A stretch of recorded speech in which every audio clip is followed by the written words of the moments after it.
The gangster made a peace deal with his enemy, but saw his brother's ring on the enemy's finger. The smoke from Tommy Castellano's cigarette curled upward like the ghosts of his past mistakes, dissipating into the amber-lit atmosphere of the Velvet Room. Chicago's winter wind rattled the windows of the speakeasy, but inside, the warmth of whiskey and the low hum of jazz created an illusion of comfort that Tommy knew better than to trust. He adjusted his tailored wool coat, the fabric imported from London, a small luxury that reminded him he'd climbed higher than the rat-infested tenements of Little Italy, where he'd been born 32 years ago. Across the mahogany table sat Vincent "Vinny" O'Malley, his freckled face bearing the scars of 2 decades running the Irish docks on the south side. The man's green eyes held the same calculating coldness that had made him one of Chicago's most feared enforcers, but tonight they carried something else, a weariness that matched Tommy's own. Between them lay a leather briefcase containing more money than most men would see in 3 lifetimes, and a handwritten agreement that would reshape the criminal landscape of the Windy City. "You know, Castellano," Vinny said, his Irish accent softened by years of American streets but still thick enough to cut glass. "5 years ago, if someone told me I'd be sitting across from you without a gun in my hand, I'd have laughed until my side split." He lifted his glass of bourbon, the amber liquid catching the light from the crystal chandelier above. "Your boys killed 3 of mine. Mine put 2 of yours in the ground." Tommy nodded slowly, his dark eyes never leaving Vinny's face. "And where did it get us, O'Malley? Sleeping with one eye open, losing money to constant warfare, watching the feds circle like vultures." He stubbed out his cigarette in the crystal ashtray, the motion deliberate and controlled. "My father used to say that pride is a luxury a poor man can't afford. We're not poor anymore, but the principle stands." The negotiations had taken 3 months of careful maneuvering through intermediaries, each side testing the other's resolve, while maintaining the delicate balance that prevented all-out war. Tommy controlled the bootlegging operations from the Loop to the north side, his network of speakeasies and bribed officials generating enough revenue to fund a small army. Vinny's domain encompassed the docks and the steel mills, his longshoremen's union serving as both legitimate front and criminal enterprise. "The territory divisions are clear," Tommy continued, sliding a map across the table marked with red and blue ink. "You keep everything south of Roosevelt, including the new shipments coming through Gary. I maintain the north side and downtown operations. We coordinate on prices to prevent undercutting, and we share intelligence on federal movements." Vinny studied the map, his calloused fingers tracing the boundary lines. "And what about Mickey Torino's crew? They've been making noise about expanding into my territory." "Mickey's boys are small time," Tommy replied. "Give me 2 weeks, and they'll be working for us or looking for new employment. The important thing is that we present a united front. Prohibition won't last forever, but there's money to be made while it does." The Irish boss leaned back in his leather chair, the springs creaking under his weight. "My lieutenants aren't going to like this. Some of them have been itching for a fight since you hit our warehouse last spring. Your lieutenants will do what you tell them, just like mine will." Tommy's voice carried the quiet authority of a man accustomed to being obeyed. "We're businessmen now, Vinny. The days of settling disputes with Tommy guns are behind us." As if summoned by his words, the speakeasy's door swung open, admitting a gust of frigid air and 3 figures in dark overcoats. Tommy's hand instinctively moved toward the Colt .45 concealed beneath his jacket, but he relaxed as he recognized his own men. Frank Rossi, his second-in-command, approached the table with the measured steps of a former boxer, his scarred knuckles visible as he removed his gloves. "Boss," Frank said quietly, "everything's quiet on the street. The boys are in position as requested." Tommy nodded, appreciating his lieutenant's discretion. Even in making peace, certain precautions were necessary. "Good. Any word from the federal building? Agent Morrison's been asking questions about our trucking manifests, but nothing we can't handle. The usual palms have been greased." Vinny watched this exchange with the practiced eye of a man who understood the delicate machinery of organized crime. "You run a tight operation, Castellano. I respect that. Respect is earned through consistency," Tommy replied. "My word is my bond, and my bond is backed by action. That's why this arrangement will work."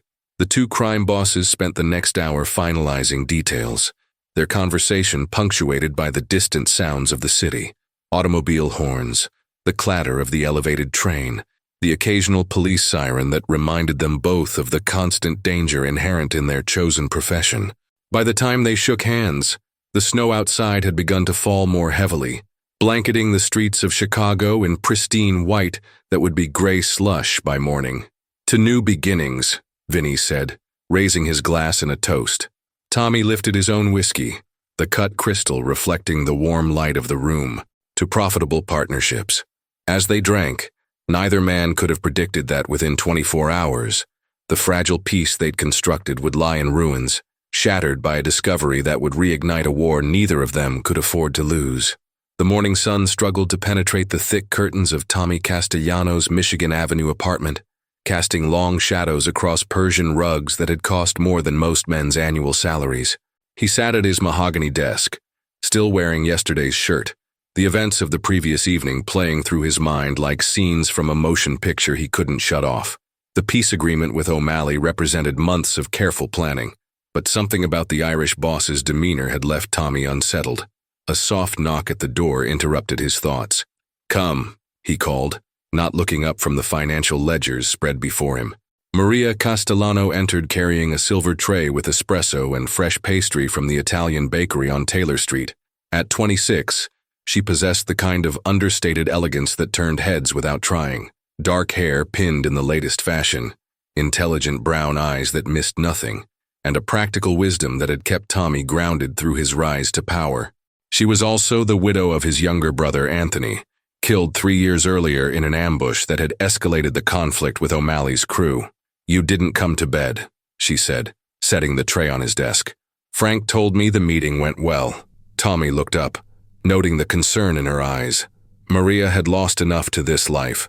First her husband, then her sense of security, and finally her innocence about the true cost of power. It did. "O'Malley agreed to all our terms. We should have peace, at least for now." "Should have." Maria seated herself in the chair across from his desk, her movements graceful despite the weight of unspoken grief she carried. "You sound uncertain." Something felt off. "Nothing I can put my finger on, just—" Tommy rubbed his temples, feeling the beginnings of a headache. "Maybe I've been in this business too long to trust anyone's word, even when it comes with signatures and witnesses." Maria poured the espresso, the rich aroma filling the room. "Anthony always said you had good instincts. Maybe you should listen to them." The mention of his brother brought the familiar tightness to Tommy's chest. Anthony had been the dreamer in the family, the one who believed they could build something legitimate from their criminal enterprises. He'd been preparing to marry Maria when O'Malley's men gunned him down outside Holy Name Cathedral, his blood staining the stone steps where generations of their family had worshipped.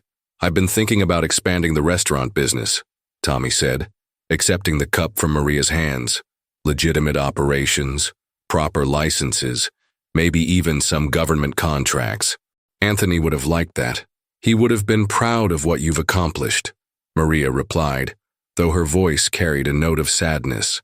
"But he also would have wanted you to be careful. This peace with O'Malley, it feels too easy, doesn't it?"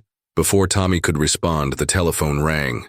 Frank's voice crackled through the receiver, tension evident even through the static. "Boss, you need to get down here. We've got a problem at the warehouse."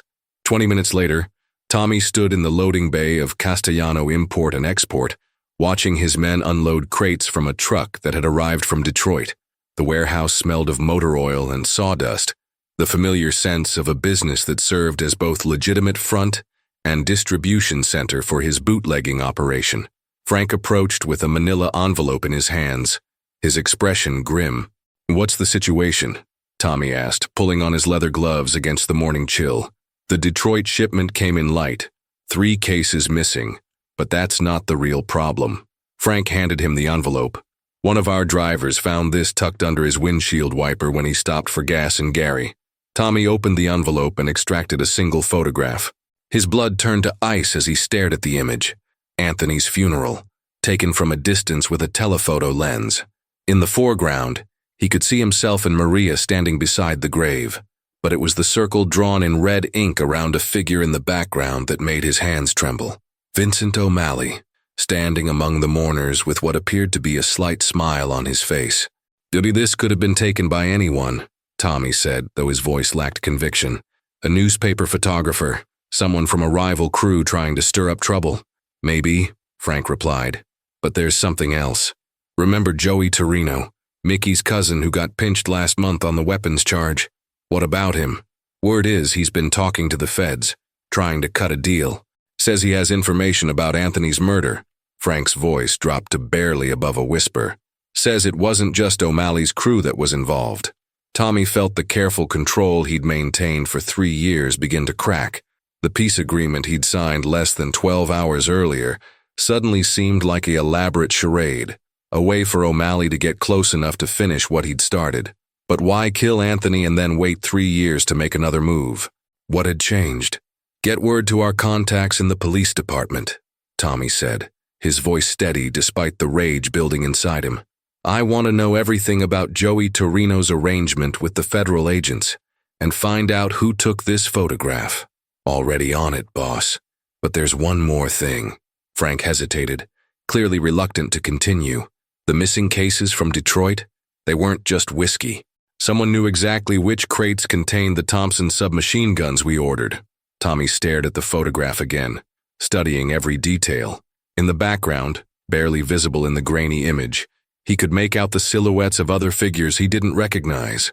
Professional men in expensive suits who didn't belong at an Italian funeral in Little Italy. Federal agents, perhaps, or representatives from other criminal organizations looking to capitalize on the Castellano family's moment of weakness.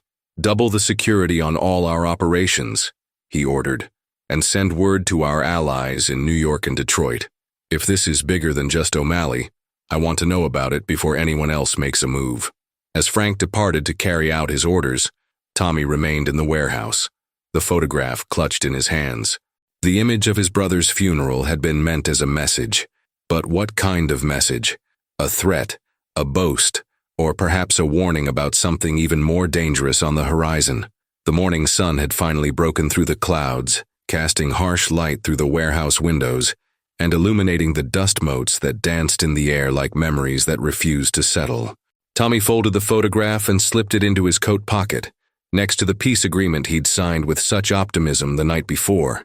In the distance, a church bell tolled the hour, its bronze voice carrying across the city like a funeral dirge for the brief peace that was already beginning to crumble. The Palmer House Hotel's lobby buzzed with the refined energy of Chicago's elite.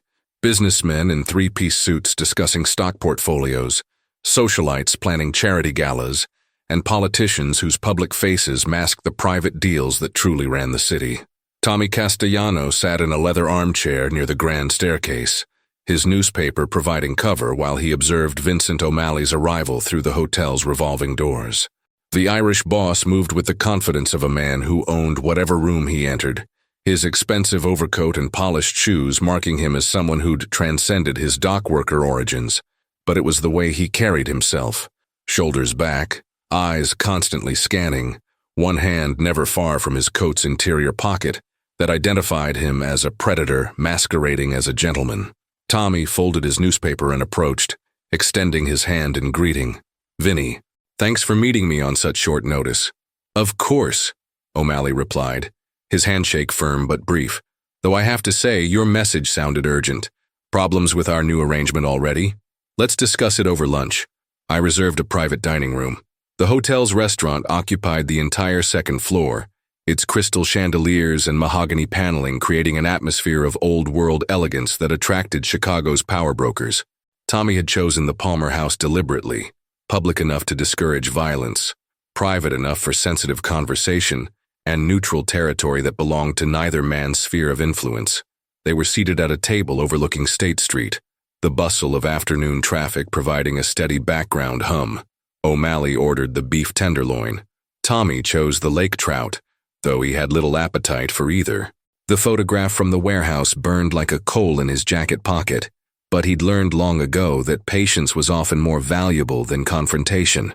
"You look tired, Castellano," O'Malley observed, cutting into his meat with surgical precision.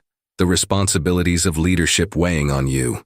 Just ensuring our new partnership gets off to a smooth start," Tommy replied. "Speaking of which, I wanted to discuss the Gary shipping situation."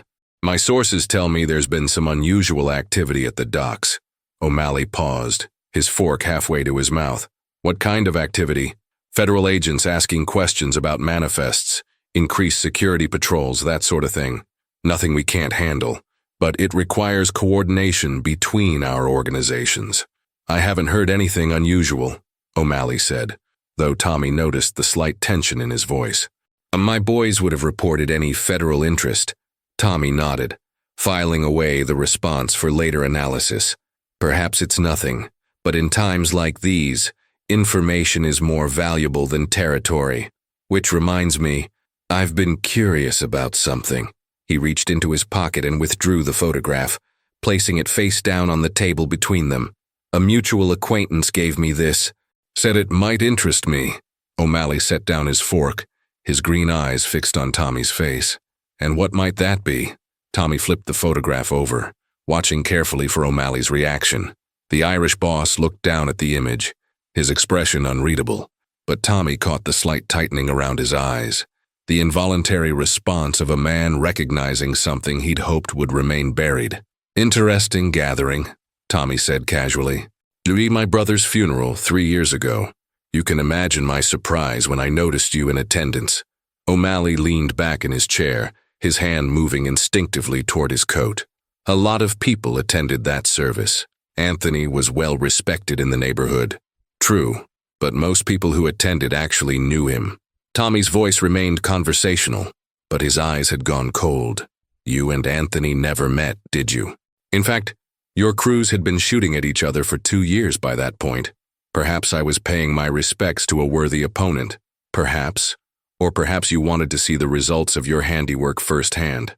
The tension in the dining room was palpable now. Though both men maintained their civilized facades, other diners continued their conversations, oblivious to the deadly game being played out at the corner table. A waiter approached to refill their wine glasses, and both men waited until he departed before continuing. You're walking on dangerous ground, Castellano, O'Malley said quietly. Accusations like that can destroy the peace we've worked so hard to build. Peace built on lies has a way of destroying itself, Tommy replied. But I'm not here to make accusations.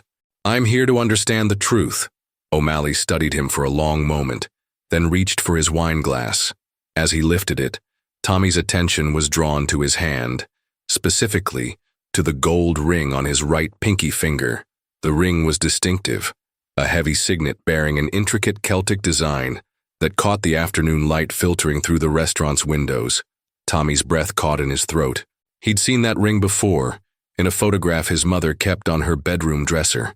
It had belonged to his brother Anthony, a graduation gift from their father when Anthony finished his business degree at Northwestern University.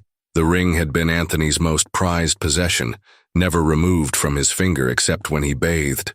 The ring that should have been buried with Anthony 3 years ago. Where did you get that ring? Tommy asked, his voice barely above a whisper. O'Malley glanced down at his hand, then back at Tommy's face. For a moment, his mask slipped, revealing something that might have been guilt or perhaps merely resignation. This old thing, family heirloom. My grandfather brought it from County Cork. You're a liar. Tommy's words cut through the refined atmosphere of the restaurant like a blade. That ring belonged to my brother. I watched him wear it every day for 10 years. O'Malley set down his wine glass with deliberate care. I think you're mistaken. Am I? Then you won't mind if I have our jeweler examine it. Celtic rings from that period have distinctive makers, marks. It would be easy enough to verify its origin. The silence stretched between them, punctuated only by the distant sounds of city traffic and the gentle clink of silverware from neighboring tables. Tommy could see O'Malley weighing his options, calculating odds and potential consequences with the practiced ease of a man who'd survived 2 decades in Chicago's criminal underworld. Even if what you're suggesting were true, O'Malley said finally, what would you propose to do about it? The past is past, Castellano.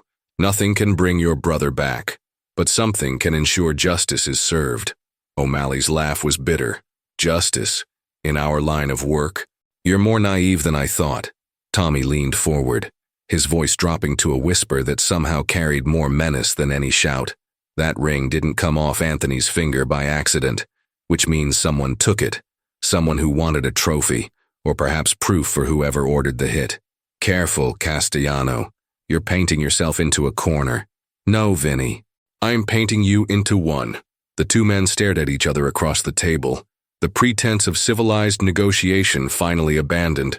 In that moment, both understood that the peace agreement they'd signed less than 24 hours earlier was worthless paper, destroyed by the weight of a simple gold ring and the memories it represented. Tommy stood slowly, leaving money on the table for both meals. Keep the ring, O'Malley. Consider it payment for the information you've just provided. As he walked away, Tommy could feel O'Malley's eyes boring into his back, but he didn't turn around.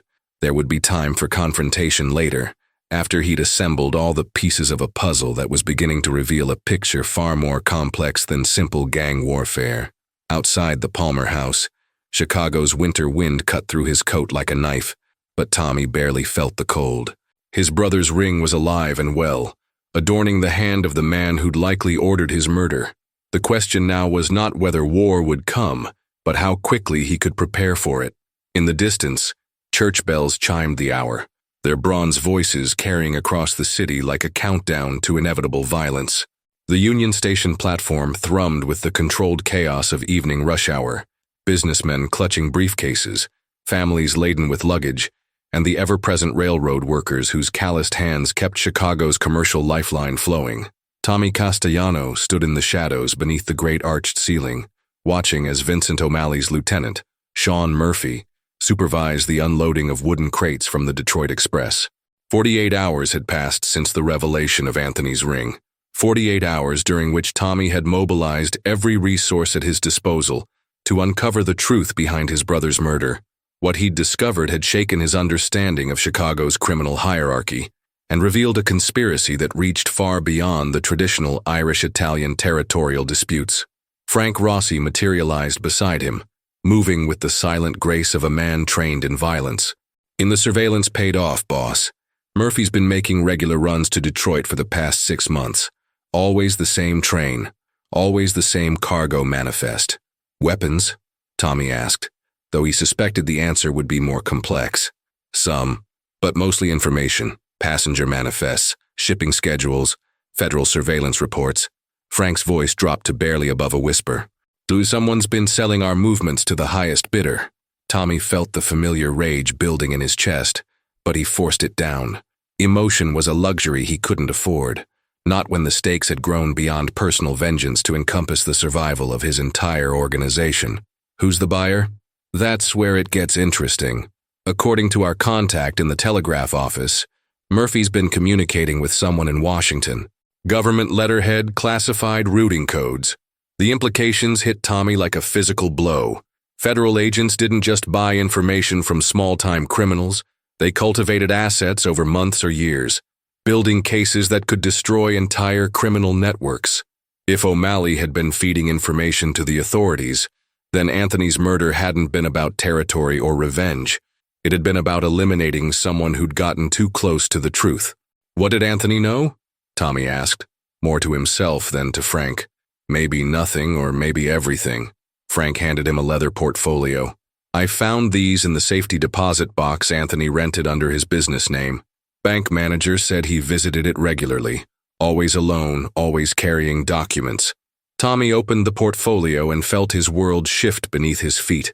Inside were photographs, financial records, and correspondence that painted a picture of corruption reaching into the highest levels of Chicago's government. Anthony hadn't just been running legitimate businesses. He'd been documenting the connections between organized crime and political power, building a case that could have brought down judges, aldermen, and police commanders. Sweet Mary, Mother of God, Tommy whispered, using his grandmother's favorite oath. He was going to expose them all. Not them, boss. Us. Look at the last entry. Tommy found the document Frank indicated and felt his blood turn to ice. It was a detailed financial analysis of the Castellano family's operations, complete with bank records, property transfers, and a comprehensive organizational chart. At the bottom, in Anthony's careful handwriting, was a single line that explained everything. Delivered to Agent Harrison Morrison, Federal Bureau of Investigation, February 14, 1929. one day before Anthony's murder. He was going to turn state's evidence, Tommy said, the words tasting like ashes in his mouth. Or he was trying to protect the family by cooperating with the feds, Frank replied. Though either way, someone found out and decided he was too dangerous to live. The sound of approaching footsteps made both men tense, hands moving instinctively toward concealed weapons. But it was only Maria, wrapped in a dark coat and moving with the purposeful stride of someone who'd made a difficult decision. I thought I might find you here, she said, joining them in the shadows. Frank told me about Anthony's safety deposit box. This is no place for you, Tommy replied, though his tone was gentle. If shooting starts, I want to be here. Anthony was my husband, and I have a right to know who killed him and why. Tommy studied her face, seeing the same determination that had made Anthony fall in love with her 6 years earlier. It's not what you think, Maria. Anthony wasn't just an innocent victim. He was working with the federal agents. I know, she said quietly. He told me everything. The admission hung in the air between them like smoke from a discharged pistol. Tommy stared at his sister-in-law, seeing her clearly for perhaps the first time since Anthony's death. You knew all this time. You knew he was cooperating with the authorities. He was trying to find a way out, Tommy, for all of us. He believed that if he could provide the government with enough information about the real corruption, the judges, the politicians, the police commanders, they might be willing to overlook our family's activities. Naive fool, Tommy said, though his voice carried more sadness than anger. The feds don't make deals with criminals. They use them until they're empty, then throw them away. Maybe, but he had to try. He couldn't live with what we'd become. Maria's eyes glistened with unshed tears. The night before he died, he told me he'd uncovered something big, something that connected O'Malley to the federal investigation. What kind of connection? O'Malley wasn't just selling information to the government. He was selling it to multiple buyers, the feds, rival gangs, anyone willing to pay. Anthony found out and confronted him. Tommy closed his eyes, the final pieces of the puzzle falling into place. And O'Malley killed him to protect his profitable sideline. Not O'Malley directly, but yes, he ordered it. The sound of a train whistle echoed through the station, its mournful note seeming to carry the weight of all Chicago's sins. Tommy opened the portfolio again, studying the documents with new understanding. Anthony hadn't been betraying the family. He'd been trying to save it from a web of corruption that threatened to destroy everyone he loved. There's something else, Maria said, reaching into her coat. Anthony left this for you. He said if anything happened to him, I should give it to you when the time was right. She handed Tommy a sealed envelope bearing his name in Anthony's familiar script. Inside was a single sheet of paper and a small brass key. The note was brief. Tommy, if you're reading this, then my fears were justified. The key opens a locker in the Northwestern Station. What you find there will give you the power to destroy O'Malley and everyone who helped him. Use it wisely. Your loving brother, Anthony. Tommy pocketed the key, his mind already racing ahead to what the locker might contain. More evidence, perhaps, or something even more valuable. The kind of information that could topple governments or destroy lives with equal efficiency. Boss, Frank said urgently, we've got company. Tommy looked up to see Sean Murphy approaching with 3 other men, their movements coordinated and purposeful. These weren't dock workers or small-time criminals. They moved with the disciplined precision of professional killers. Time to go, Tommy said, taking Maria's arm. Frank, the back exit. But as they turned to leave, Tommy caught sight of Vincent O'Malley himself emerging from behind a pillar near the departure board. The Irish boss raised his right hand in a mockery of a greeting, and Anthony's ring caught the light from the station's chandeliers, gleaming like a drop of liquid gold. It was a message as clear as any declaration of war. O'Malley knew they'd discovered the truth, and he was prepared to finish what he'd started 3 years earlier. The hunt was on. The Northwestern Station locker opened with a soft click that seemed to echo through Tommy Castellanos' soul. Inside, wrapped in oilcloth and secured with Anthony's characteristic attention to detail, lay a collection of documents that would reshape the criminal landscape of Chicago forever. But it was the leather-bound journal on top that made Tommy's hands tremble as he lifted it into the pale morning light. Anthony's handwriting filled page after page with meticulous detail. Dates, names, financial transactions, and personal observations that painted a picture of corruption so vast and systematic that it took Tommy's breath away. His brother hadn't just been documenting crimes. He'd been mapping an entire shadow government that operated parallel to Chicago's official power structure. Jesus Christ, Frank whispered, reading over Tommy's shoulder. Judge Morrison, Alderman Kellerman, Chief Inspector Matthews. Half the city's leadership is in here. And the other half is on O'Malley's payroll, Tommy replied, turning another page. Do look at this, monthly payments, protection arrangements, information exchanges. O'Malley wasn't just running the docks, he was running an intelligence operation. Maria stood watch near the station entrance, her dark coat blending with the shadows as early morning commuters began to fill the platform.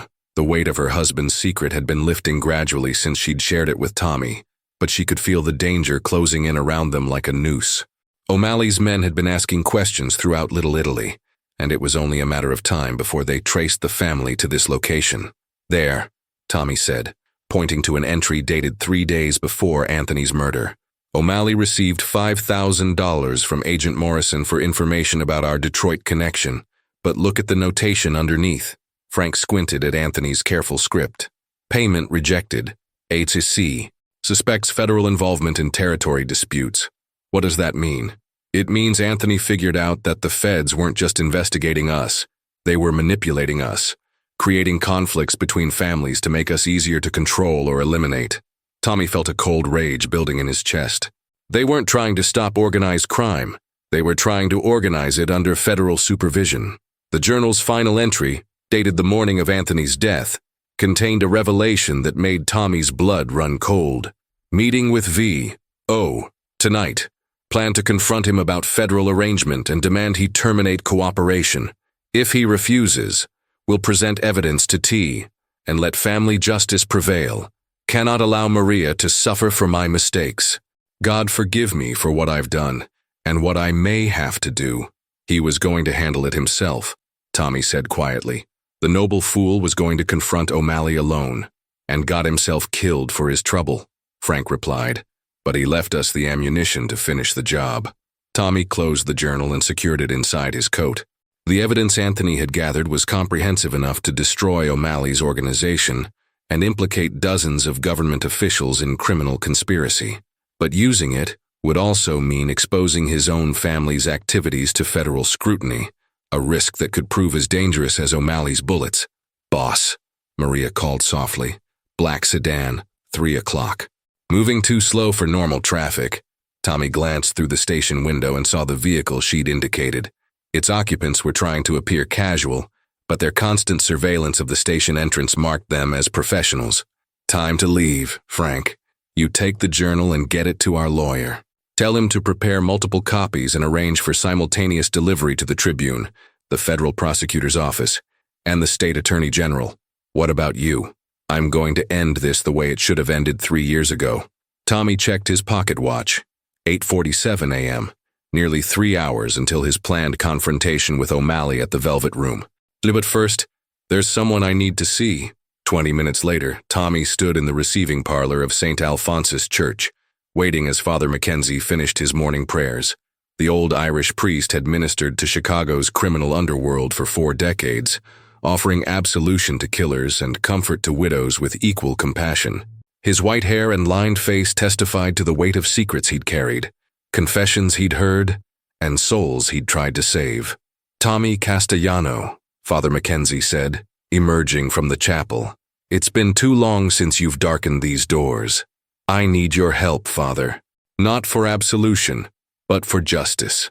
The priest gestured for Tommy to sit in one of the worn wooden chairs that had witnessed countless conversations between sinners and their spiritual advisor.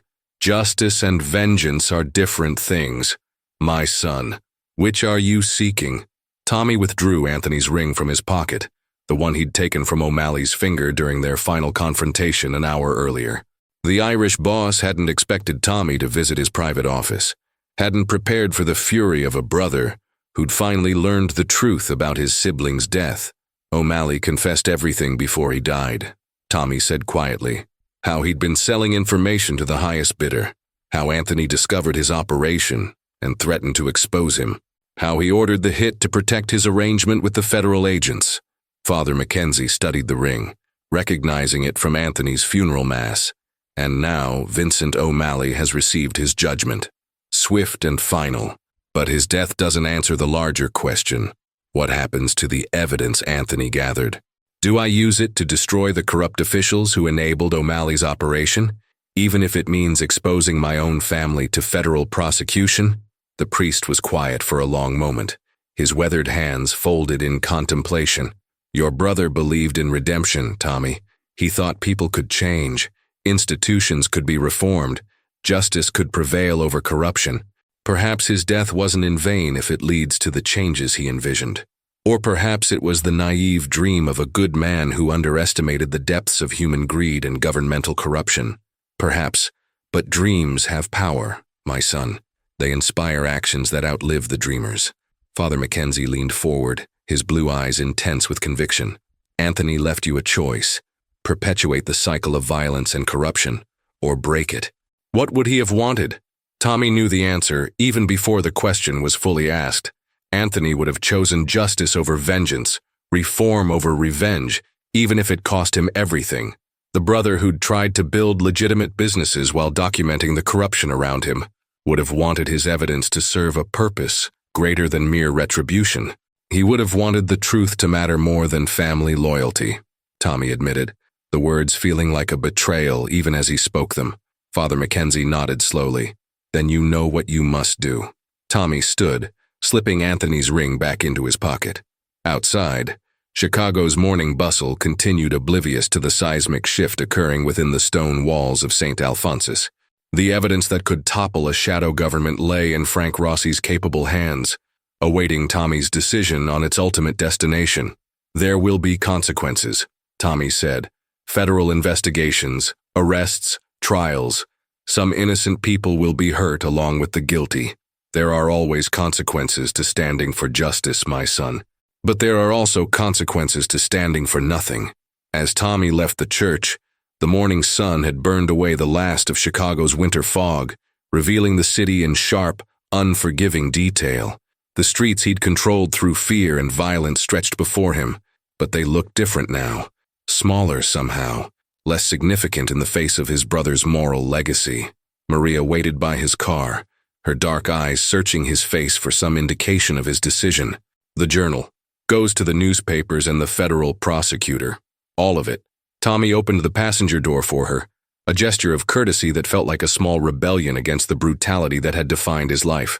Anthony was right about redemption.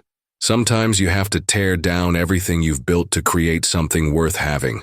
The family business will adapt or die, but it won't continue as it has. Tommy started the engine, the Packard's motor purring with expensive precision.